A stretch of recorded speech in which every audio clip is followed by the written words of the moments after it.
A quick disclaimer. I am being paid to make this video by the European Union and NS Kozare as part of a series meant to share several wonderful geologic features within the nation of Slovakia. If you were to go back 10 million years, where do you think the most active volcanics on ancient Slovakian volcanoes the planet would be located? Ethiopia, or maybe Chile? While both of these answers are correct, there was another volcanic chain which was surprisingly active. This chain, known as the Slanské Hills, was not located in an unfamiliar part of the world, but rather eastern Slovakia. Here, a chain of 13 volcanoes stretches across a 55-kilometer long and 15-kilometer wide stretch of ground. This chain created abundant mineralization, resulting in the formation of precious opal, lead and zinc ore, and even the antimony ore mineral known as stibnite, which produces magnificent needle-like black crystals. While all of these volcanoes are long extinct and will never erupt again, you can still quite easily see remnants of their explosive history. The volcanic-generated hilly landscape caused increased precipitation to fall on the mountainous regions, so you can easily see the outline of the more than a dozen volcanic vents due to their thick tree cover. Yet, one mountain in particular, which is known as Strechovy, stands apart, as it was once this chain's most voluminous volcano. Today, if you climb on its highly eroded edifice, you can find numerous moss-covered grey boulders. These represent the remnants of viscous andesite lava flows that once advanced down its slopes at speeds of less than 1.5 kilometers per hour. Just imagine this very location as not a dense forest, but rather a toxic environment with harmful levels of carbon dioxide, burning grasses, an advancing 15-meter-high lava flow, and a thick grey column of ash rising into the atmosphere a few kilometers away.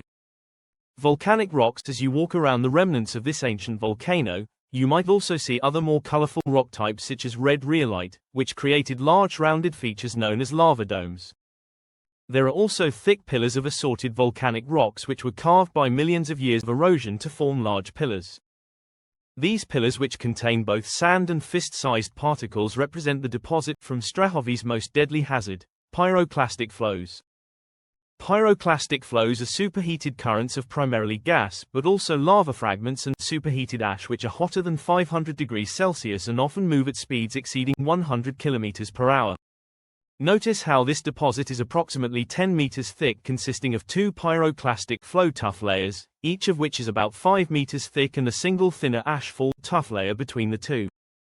Based on the thickness of this material, it can be estimated that Strechový once produced 2 VEI4 explosive eruptions and a single VEI3 eruption. For comparison, here is what the aftermath of a similar volume VEI4 explosive eruption of Okmok in Alaska looked like.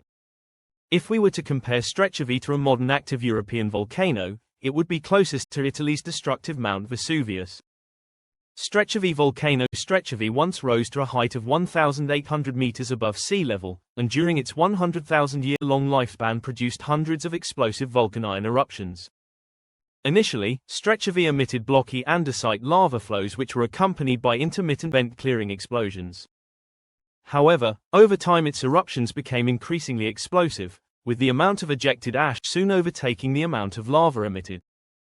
Powerful sub-Plinian and Plinian eruptions eventually occurred, where thick layers of pyroclastic flow deposits were emplaced, only to be followed by large-scale lahars where heavy rainfall caused significant amounts of newly erupted ash to be swept into river channels. So, why does this volcano exist in the first place?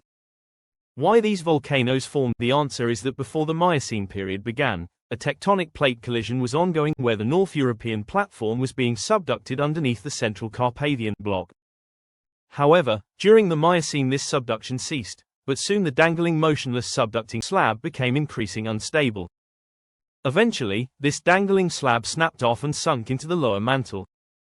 As a result, molten rock in the mantle rushed upwards to fill the empty space this slab previously occupied, some of which then intruded into the crust and formed the chain of volcanoes known as the Slanské Hills.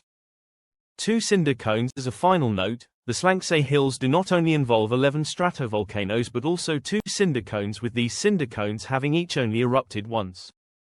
The northern of these cones is known as Kosický Klesnov and its outline can still be distinguished today.